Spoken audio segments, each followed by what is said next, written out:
was episode 2, a chat with Retro Gimmick. Hello world. Hello Instagram Live. I'm going to send Dan a message. Yeah, have you sent him the invite? I've just sent him the invite, yeah. So I can send it again in a moment. Hello all. We're just waiting for Dan, aka Retro Gimmick, to join us. I'm Liam, and this guy down here. I'm Ben. I'm the writer of Burger, and Liam and I, that running ground is our kind of live, I guess you could call it. Hi Thea. I can say hi Thea. Thea? Thea? I'm sure it's Thea. Hey. Hey. There he is. I've got our little friend here. And I have our little friend sitting just on my shoulder here. Very nice. I know you're not like him out of his packaging, do you? So that's not technically allowed. But it's legal, but frowned upon. No, it's okay. So you're in South Carolina, right? Have I got that right? Yeah. Okay. Columbia, South Carolina. Okay. Cool. So yeah, just as a little recap, or to fill everybody who's watching in, Daniel is Retro Gimmick, and he is the amazing creator of weird and wonderful collectibles, action figures, and bootleg toys. And he has been the creator of our Flurgens Filmatrixes. Did I get that right, Ben? Pretty much. Oh, so close. I'll get it one day. Which is the real name of our little brain slug guy here, who lives in Burger's head and convinces him to do everything that he does. Burger is our first comic. It's out on Kickstarter right now. Go and check the link in the bio, the Running Ground Studios bio. And we just wanted to take this opportunity to have a chat with Dan and say hey and reconnect and chat to him about his work and all the amazing stuff that he does, and also to say thank you for his amazing work on this figurine. Oh, well, you're welcome. But my first question, because actually I have to be totally honest, I really know that there was a bootleg like figures scene until probably about 6 months ago, when I was started really getting into like, the scene a bit when I was writing my own thing, and I was like, well, it's a huge scene from what I can tell. Like, yeah, it's crazy. Like, how did you get into it then? Like, how long have you been doing this stuff? Well, I sort of started at the end of 2017, so all of 2018, 19, so about little over 3 years. Or wait, what is it? 18, 19, 20, 21, 4 years. But I was aware of custom action figures from back in the 90s. There was a Wizard magazine. I don't know if you guys remember. Yeah. And they had like a section called Homemade Heroes, and it was people making their custom toys. And I'd always had an interest ever from that point, but I never really made anything. Like, I just kind of played around, tinkered with stuff. But then I started making them, and then I found like the bootleg toy scene, which I didn't know about. I didn't know what a big deal it was, Yeah. So Instagram is like kind of where I discovered that, because that's where most of the bootleg people post their stuff. So. Yeah, sure. And were you doing like anything, like, were you doing any like art before, or how did you start doing it? Like, what were you doing before you were making toys? Well, I was just working in a restaurant, which I really hated. But I had been drawing and stuff my whole life, but never really did much with it, because I never, art is such a tough market. I actually always wanted to make comic books when I was younger, and have always sort of carried that around, and I still might try my hand at it. But I forgot what I was saying. No, that's all I really did before. And then the toys, I was like, well, I've always loved toys. I've always kind of wanted to make custom toys, so I might as well start doing it. And just once I started, I went 100% in. Cool. Like, you're smashing it. Like, are you doing it full time now? It seems like you are. Yeah, when the pandemic hit, I lost the restaurant job. I got laid off, and I was like nervous as hell. What can I have enough money just doing this? And Yeah. but it was kind of like I needed that push because I was so busy working the restaurant and doing this that like it was driving me nuts. So I think I didn't really have the guts to quit, but then I had to quit. So I was lucky to get that push almost. And at least for now, I'm able to just do this. So it's pretty cool. Sweet, man. So do you have any favorite ones that you've done? What's that? Do you have any favorites of the ones that you've done so far? Oh, well, let me shamelessly self-promote. This is one that I want to do a comic book of. It's Baron Bloodstar. He's sort of a Darth Vader knockoff. Cool. And he's inspired by, the old, like, this long history of Darth Vader knockoff toys. And then, of course, the bootleg scene with things like Phantom Star Killer, which are like a Darth Vader mashed up with Skeletor with his own story by Killer Bootlegs. Yeah. And I wanted to do something also like original, but you almost need a callback, or if it's too, like, it's just, I don't know. I felt like it'd be more relatable if it was Darth Vader-y. So, but this is the one I'm like the most excited about because I want to try and do a comic book with it. Cool. It's got a sort of Punisher's face almost. Yeah, like accentuating the skull like Darth Vader. Yeah. And I was like, I can't go real skull because that's already been done. But I thought maybe like a stylized skull would work. So cool, man. Yeah. I have to say, I was very taken with your Mr. T1000. I thought that was that was pretty sweet. That was really cool. That made me chuckle a lot. Yeah, that one I did years ago and forgot about it. And I can't remember if this is the case, but I think someone else had done something with that already. So I didn't really do anymore. But I don't think, if I'm right about that, I think they did it differently. So, but I did the Master T, which is my like one that I came up with. The Jedi Mr. T, like instead of Mr., he's Master, like Master Kenobi. Yeah. So then I guess for a while I was starting to do Mr. T parodies, and Mr. T1000 came out of that. Very cool. And my favorite was the Smiling Through Existential Dread action figure, the one that you... It feels very owned. Yeah. I try to like, I vary between doing like characters to like just what I like to think of as a meme in action figure form. Totally. We've all got the occasional existential dread, so yeah, exactly. More than occasional. Yeah, not gonna lie, it's pretty much a lie. So. Yeah, sort of social commentary through toys. Yeah, I think you could do that. I've seen other people do it effectively, so I figured I'll at least jokingly do it. Cool. And like, know anything about like what's the actual like process of making one? What's that you're saying? What is the process like? What's the process of actually making one of these things? Because I actually am pretty ignorant.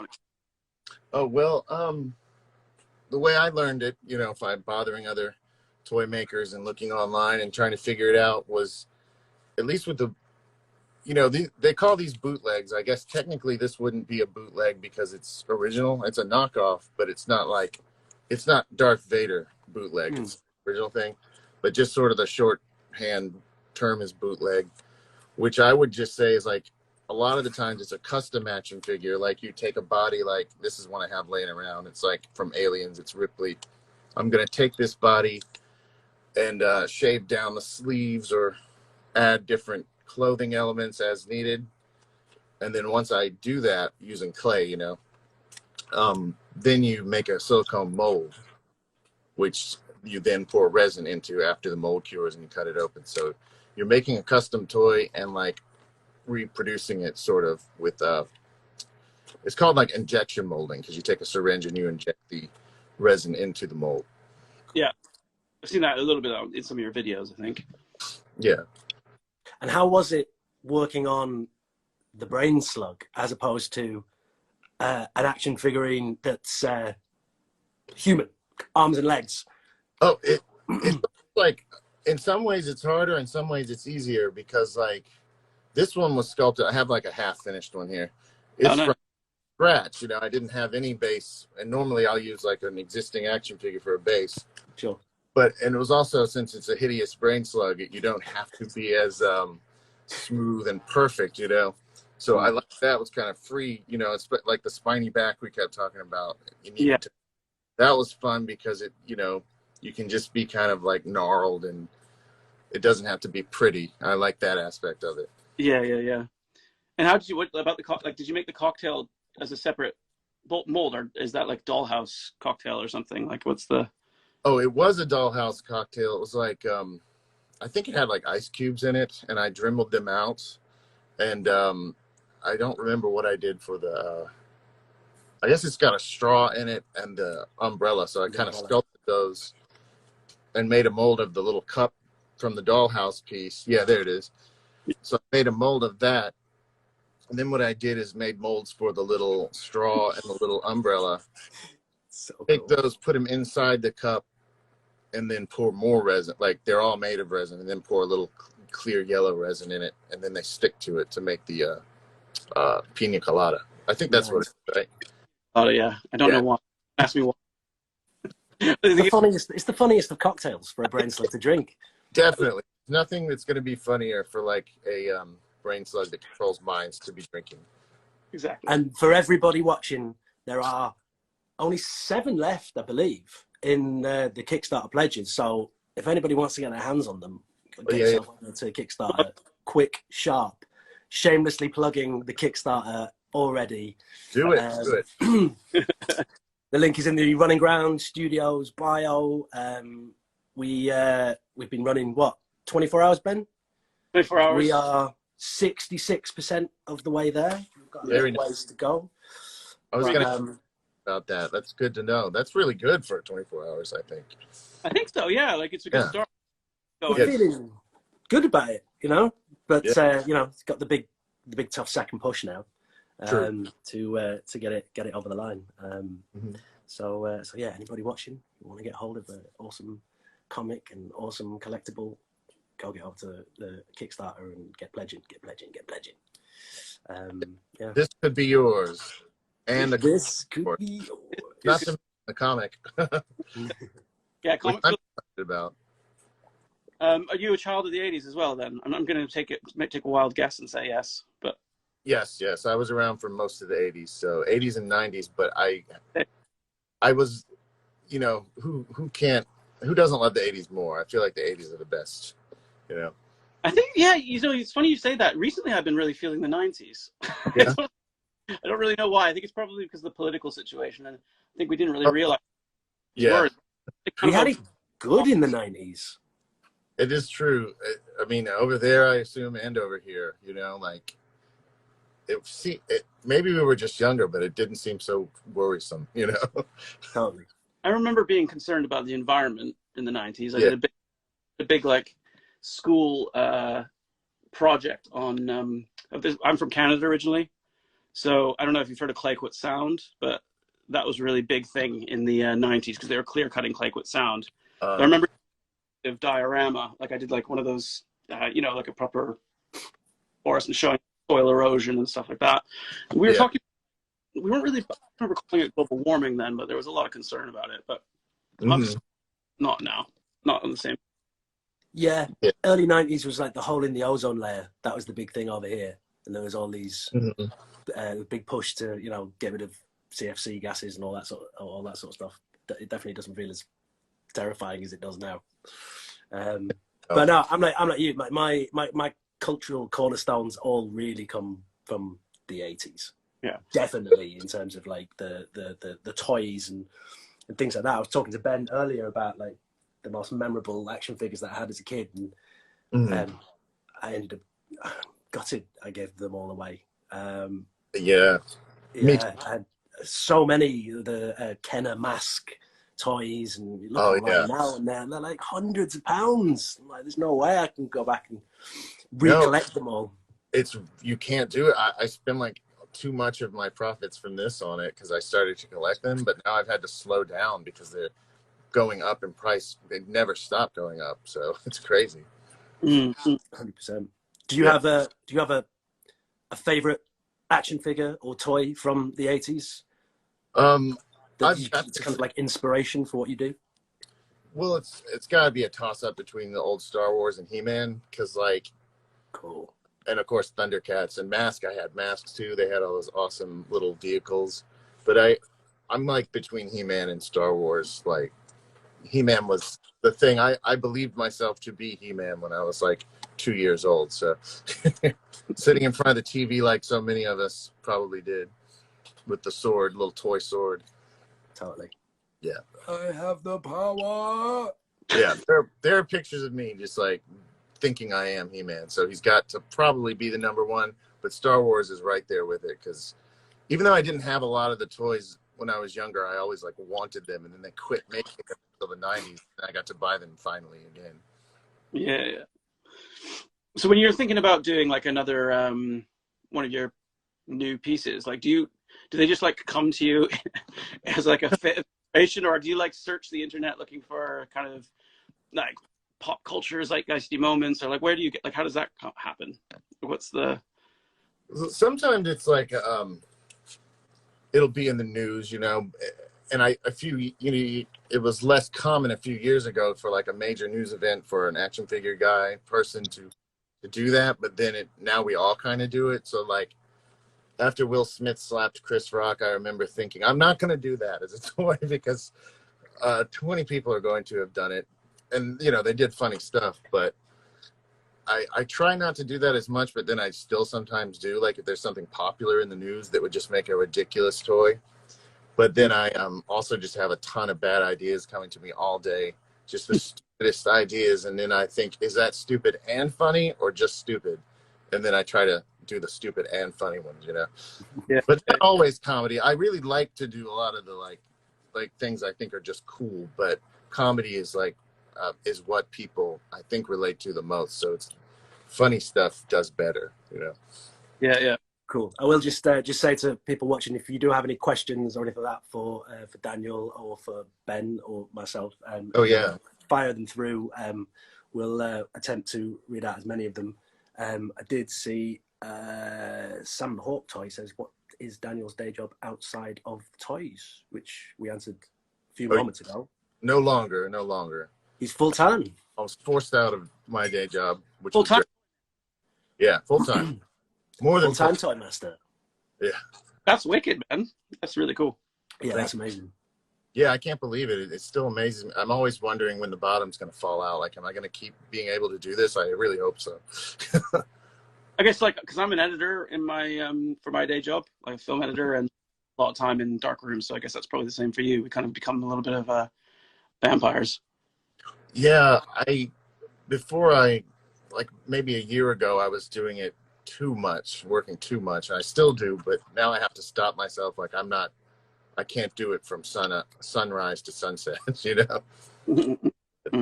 I think if I were left alone, I would do that, but then my girlfriend will be like, hey, you should leave that room now, you know? So. Healthy. Yeah. Are there any other any other questions firing in for any of us? Let me have a look. Sorry, I'm drinking a beer. I know, I was going to, and then I figured it's the middle of the day for you, so I thought it would be terrible. So I'm being a true Brit and having a cup of tea. Oh, yeah. He told me, he said you were going to send me the invite as soon as you made a cup of tea. I was like, that's very British. I like it. I mean, you know, I'm going to adhere to the stereotype. You got to do it. Delicious cup of Yorkshire tea as well. There you go. I don't know. I guess an American stereotype would be a beer during the middle of the day. I don't know. Or Coke. Drinking a Coke. Yeah, a massive vat of it. Yeah. People like us are doing kind of indie comics. I know you did Roz and the Big Man recently. That's actually how. Can you hear me? Sorry. Yeah, I was saying. I was wondering whether you do similar stuff to what you've done with us quite regularly. Is that like a lot of business for you, or a lot of work for you, or is it kind of more rare? It's not a lot, but I do like it, and I'm trying to do more. I've done Roz and the Big Man, which was Pinky. What's the name of it? Pop Scars is the name of another comic. And and that one was really fun. I should have brought them in here, but I did a character called Pinky for that was really cool. It's on my Instagram feed. It's the girl with the pink baseball bat from now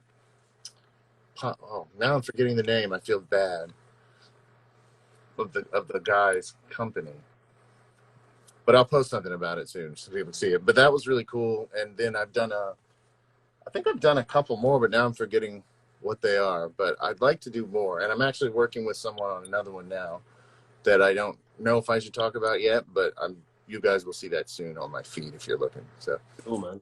Martin Martin Portlock says he would like to see a Dalek in a bikini. Dalek in a bikini. That's a shout out. I can put a bikini on. Can I ask, over your left shoulder, there's a really cool figurine just poking up there with the arms out. What is that? This is now I wish I had their names so I could promote their Instagrams, but I think his name is Milan Ravic. I can't pronounce it correctly.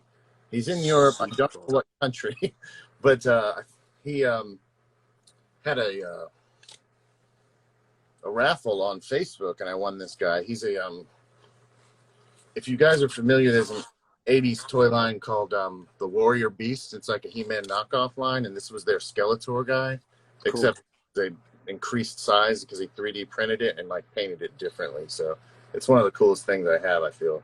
It's very cool. It's called Skullman, but like it's a repaint thing. Wicked. Yeah. Got another couple of questions here.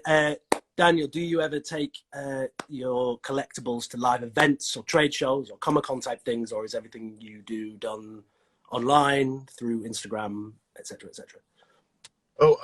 Really, I haven't done many shows at all. I've done like maybe 2. I've only done one that was just for custom toys, and it was cool, but it was here in Colombia where there's not a big scene, and that was with Mr.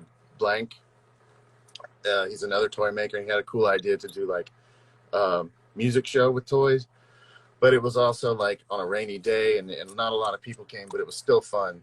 Cool. But that's the only one I've done other than I set up once at my aunt and uncle are toy dealers. They just like resell toys, but that didn't go over well because people at those kind of toy shows are not looking to buy art. They're trying to get the cheapest deal possible. So it kind of put me, but I probably will end up doing some more at some point. Cool. But traveling is always difficult. So that's kind of the main reason, because this is not a city where there's going to be a lot of it. So yeah. Right. We actually haven't done on yet. That's going to be next, because we basically started during COVID. Well, yeah. So I'm excited about that, actually. Yeah, I've done a couple as an actor. It's my day job. I've been to a couple, because a couple of the shows that I've done, they're super fun. They're really, really fun weekends, I have to say. Great bunch of people, and yeah, I've always enjoyed it. So I'm very much looking forward to taking some running ground stuff, and of course, retro gimmick stuff as well. Next time we go. That's true. At Comic-Con, I do want to do that, because I haven't actually done a Comic-Con yet. I think this would be cool to do there. So definitely, it go down really well. Yeah. Sure. Out the crowd more into the sort of the bootleg stuff, I guess. There, right? Yeah, we'll go over better. Yeah. Got another question for you from Sam the Hawk Toys. Hello, Sam. Thank you for the question. Do the guys stick to word of mouth promotion, or have they used any ads or promotional routes that they recommend to new artists to help people find their art? That's a question for. Really. Yeah, exactly. That's the question of the times right now. I think that I do promote some Instagram posts sometimes. I hate doing it because I feel like I don't know if people like that, you know. I think it does kind of help, but I do that sometimes because Instagram goes through ebbs and flows with their algorithm. Like I've tried to research it. I think they change their algorithm a couple times a year. So I'll be doing well for a while as far as growth, like more people following, more people commenting, buying things. And then it'll kind of slow down, and then I will sometimes promote a post then, but then, you know, I wouldn't go too heavily on it, because I think the best thing to do is to post a lot, you know, as much as you can without inundating people too much. and then hopefully get the organic growth, you know. Mm. And also try to just think about what people like, because I think there's a big balance between, like, if I only did things I thought were cool, I wouldn't get nearly the response. I have to think about, like, what would other people think is funny, what would other people enjoy. So you have to strike a balance, because you don't want to do a bunch of stuff you don't like either. So you kind of have to figure out what people want, and then give promoting a shot if you feel like it, and just see how it goes for you. Yeah, Ben, you've done a bit of sort of testing the waters with here paid promotions and things like that, haven't you? Just more as a sort of experiment to see how it differs to just the regular posting, right? Yeah, I totally agree with everything that Daniel said, though, because I think ultimately you want an audience agent who's come to you because, you know, they tend to be more interested in your work that way, I think. But we have had some success from promotions. It's definitely been helpful in kind of pushing us a little bit when we needed a bit of a push. But like when you talk about I just don't understand it. I have to be honest. I don't understand what is like a lot of views. Like, one of the kind of things we see with Instagram is that it seems like a lot of our followers don't see our posts. Like, That's the big problem. Yeah, I don't really understand, to be honest. Relatively new to Instagram. So I don't really have the answer to that. I don't know. I think you said it. That's the biggest problem, is that, you know, if you have 5,000 followers, you know, just throwing a number out there, and only 200 people are seeing it, then you know, that's a pain. You know, that's when you have to figure out how to beat the algorithm, where you would think just show it to, if they follow you, they want to see it, but it doesn't work that way. So you have to fight, you know. Yeah, it's sort of claw your way through. Yeah, I have yeah. for like I've done. I mean, I'm learning this on the fly. This is our first Kickstarter that we're doing. It's all new to us. But one of the things I learned quite quickly is that you do actually still email list, which I was kind of surprised, actually. I thought I was going to be able to do the whole thing on Instagram, but all the advice for running a Kickstarter is that you still need an email list, and the best way to do that is either trade shows, or generation through Facebook, which felt like going to the dark side. Yeah. What about? Sorry. Oh, what'd you say about getting it through Facebook? The email list? Lead generation, it's called. So I'm an editor, as I mentioned, in advertising. I've never worked on the actual sort of marketing side, so I'm much more on the creative side. And it's been to have to switch hats now that we're trying to promote something ourselves and actually see what like gets some traction or what actually gets some interest from people. And you very quickly realize that it has a lot less to do with the creative than you think. Yeah. That was a little bit kind of eye-opening, I have to say. But it's been super, super useful in doing a bit of basically Facebook ads just to try to get people interested in the project and email list. And that's helped us massively, I think, with this Kickstarter, because we have people, you know, and engaged. There are people, so it's very targeted. But people that were interested in crowdfunding, and it's targeted at people who are interested in horror comics. You know, it's not going after everyone, but it did feel a little. I don't know, right? Like, is this a good thing to be doing? I don't know. I feel like I've kind of crossed the Rubicon here, but you know, needs must. We want to make. So, we want to reach our goal. Yeah, and we're 2/3 of the way there, so you know, Nice. it's working. Hopefully. Another comment from wait a minute, push the wrong button. That's a bisexual. I saw someone on the tube yesterday watching a horror anime, and I thought, oh, I know something you might like, this project. I thought, better not start a conversation with a stranger tonight. If you see that person again, go and tell them about this project. Yeah. There's allow your inner brain slug to control you and speak for you. And to him. But thank you very much for your support on this project. It's greatly appreciated. Thank you very much. At Running Ground Studios, what character ideas do you have for the next collectible? Oh, that's a good shout. For the next collectible, or for us? Yeah. What character ideas do you have for the next collectible? The next collectible from Burger for Chapter 2? Daniel will have us again. For sure. See how this one goes first in the Kickstarter. But there is a character that's being introduced in the second issue who hasn't been introduced in the first issue, who's the protagonist, who is the other side of the coin, basically, to Burger. And she's the one that start hunting Burger down. Her name's Rhonda. And she has a few exceptions as well, but I'm not going to tell you now. That's a wait to see. But Cool. the project pipeline, but it's at very early stage, and that we'll definitely want to figure that. But I don't think we want to talk about that yet, do we, Liam? We'll keep that one under our hat just for now. Wait and see what Christy brings back. Yeah, the artist that we've started working with. So yeah, that's super exciting. But that's in the pipeline. Cool For the future. Awesome. Maybe we should. I know you've got like a billion figures to make. Projects on the go. Yeah. So thank you for your time, Daniel. Really, really appreciate it. And of course, it's awesome to hear about your process. I think your stuff is. Thanks, amazing. guys. Yeah, it's super cool, man. Oh well. The work on this has been awesome. I giggle every time I look at it. It's wicked. It's been fun, and I love the character. So I haven't read the book yet, so I need to do that as soon as possible and back the Kickstarter and all that good stuff. So, well, yeah, back. You've already done your bit, but do read the book. Yeah. I'll read it. I have to. I'll need to message you about that because I need to read it because I've looked at some of the art and just it's fantastic. So. I'm not sure. Sent you the finished. Did I ever send you the finished comic? Maybe I didn't. I have a horrible attention deficit issue that I'm just now realizing I have, so that's why I don't remember if you have yet. But I'll get with you and. No, I'll send it over.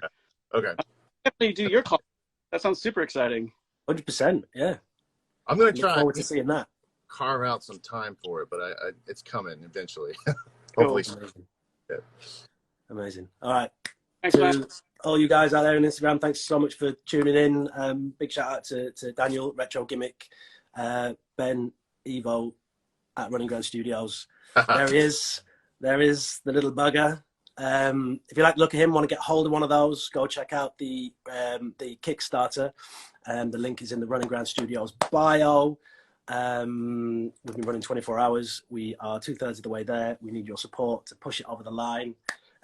Big shout out to you all. Thanks for tuning in. And yeah, see you on the other side. Yeah. Later.